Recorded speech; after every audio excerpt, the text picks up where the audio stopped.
Ako, o ako'y napagod ka na rin.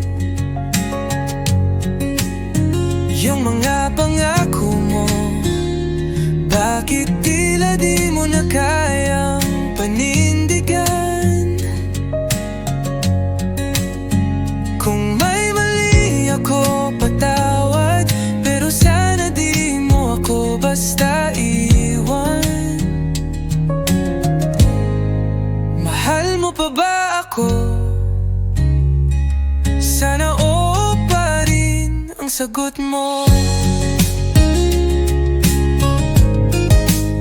Naalala mo pa ba ang ating mga plano? Yung mga gabing puno ng saya at pangako. Ngayon ay para